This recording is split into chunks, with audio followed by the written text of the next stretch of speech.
En esta ocasión vamos a hablar de lo que deja la revolución cubana en nuestro espectro político. La realidad es que en Uruguay, como en varios países sucede, se utiliza este acontecimiento para, de cierta manera, usarlo de manera peyorativa, como un mal ejemplo, como lo que no hay que seguir. Y la realidad es que muchos políticos hablan con argumentos muy pobres, con opiniones totalmente vacías, y que creo que eso está bueno poder analizarlo aquí, de cómo ciertos actores políticos hablan de un suceso histórico de 65 años que pasó para poder, bueno, sacar de cierta forma un rédito.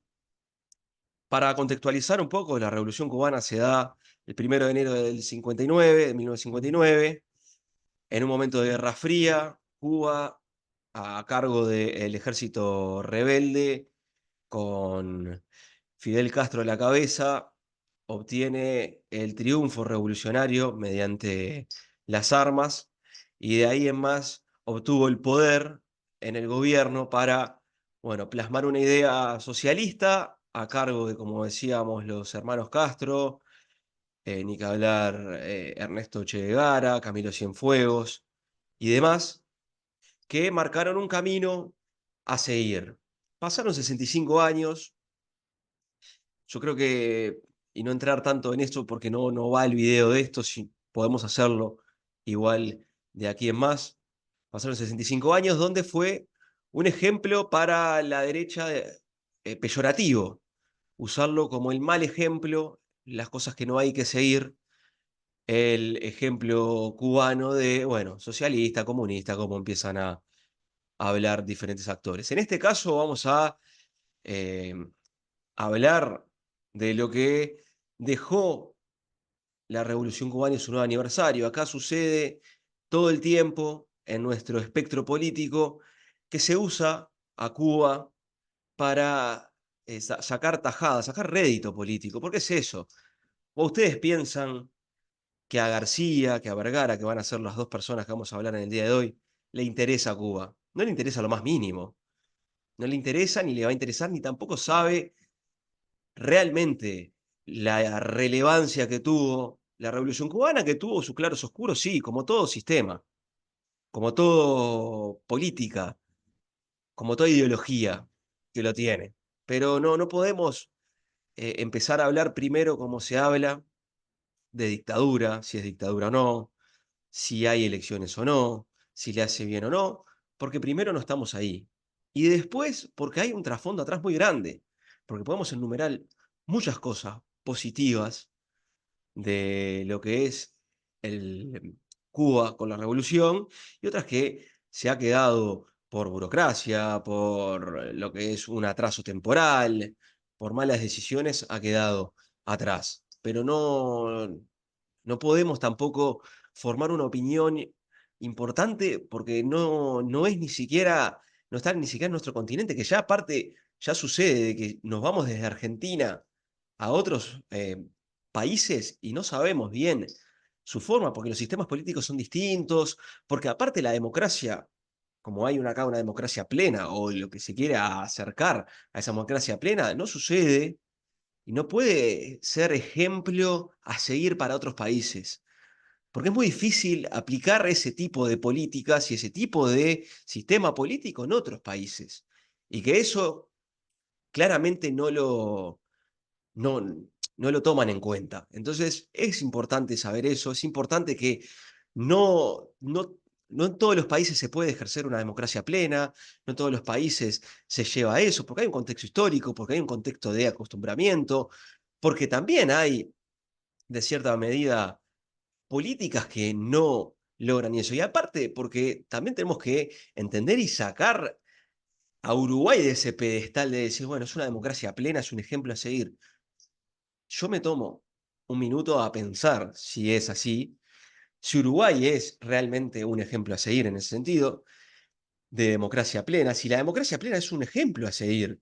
Sí, entiendo que a nivel de derechos, a nivel de poder cuestionar al poder legislativo, termina siendo positivo. Pero también hay cosas negativas.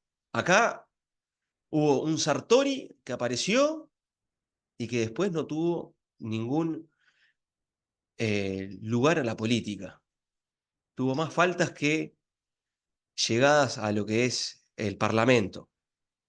Hay un partido, Cabildo Abierto, nuevo, que alienta y defiende a lo que es el momento más trágico de la historia de Uruguay. Y está en el Parlamento con 3 senadores, o con 4. Es gobierno al día de hoy. Entonces digo, creo yo que no todo es color de rosas, ni todo tiene que ser ejemplo a seguir.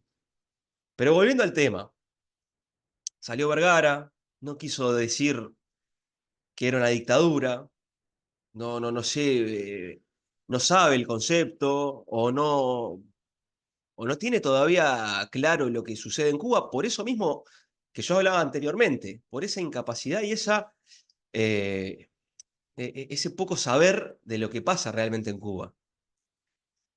Lo que dejó en claro que a él no le gusta el sistema de partido único, sí, está, pero la realidad es que también hay países que entienden que eso es la única manera y a veces es lo único que puede ser aplicado. Porque acá eh, nadie se da cuenta que anteriormente de la revolución hubo una dictadura a cargo de Estados Unidos y que todo ese atraso sigue estando en Cuba. Que la última elección democrática y hasta ahí fue la de Prío Socorrás. Estamos hablando de casi 70 años atrás o más. Que anteriormente Cuba era pobre, que anteriormente Cuba era colonizada y luchaba contra eso. Entonces estamos hablando de una isla que toma mucha relevancia por lo que es, porque es una isla pobre y que es el eje de críticas de Vergara, que nuevamente no se alinea a su fuerza política, nuevamente quiere sacar rédito de eso.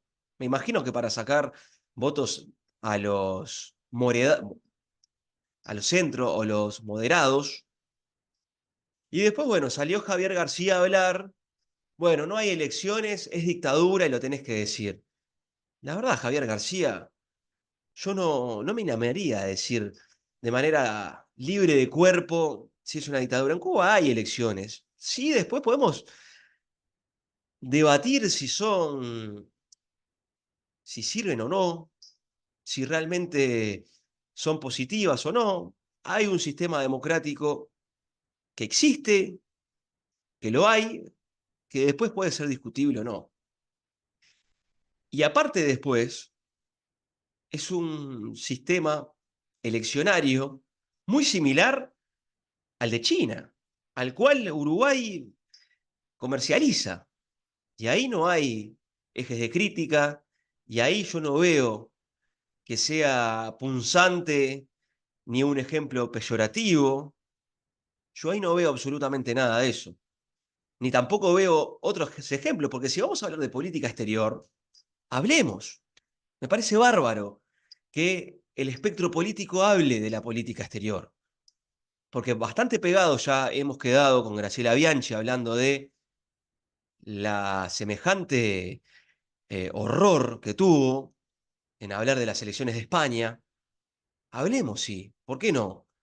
Hablemos de lo que pasó en Bolivia, con la dictadura que sí hubo ahí, de cómo la derecha argentina ayudó para eso. Hablemos de lo que sucedió con Lula. Hablemos de lo que pasa en Perú, de lo que sucede en Paraguay. Un país que ganó las elecciones nuevamente, el Partido Colorado histórico, el del dictador Stroessner, nuevamente, con una corrupción abrumadora y que nos tiene que seguir bastante de cerca porque hay un actor que conocemos y demás. Entonces yo le digo al señor García y a todos los que hablan de Cuba y demás, Hablemos de política exterior, pero saquemos a Cuba un poquito. Luego lo hablemos, pero hablemos un poco más de los otros. Hablemos de Ecuador, con Lazo, se tuvo que ir por corrupción también. Como decíamos, de Perú, con Dina Boluarte ahora. Con Venezuela, ¿qué pasa este año? Porque capaz que no sabe, ni Vergara, ni García, ni todo, que va a haber elecciones en Venezuela. Sí, elecciones en Venezuela. Con un sistema democrático totalmente adulterado por el PSUV, sin duda. Pero la va a haber. No hablamos de Haití tampoco, el país más pobre del mundo. Entonces tenemos que, si queremos hablar, hablemos y debatamos. Y como decimos acá nuevamente y pregonamos, elevemos el espectro político, que el espectro político, perdón, eleve el análisis, la argumentación y el debate en muchas ocasiones. Y esta es un caso muy importante para hacerlo.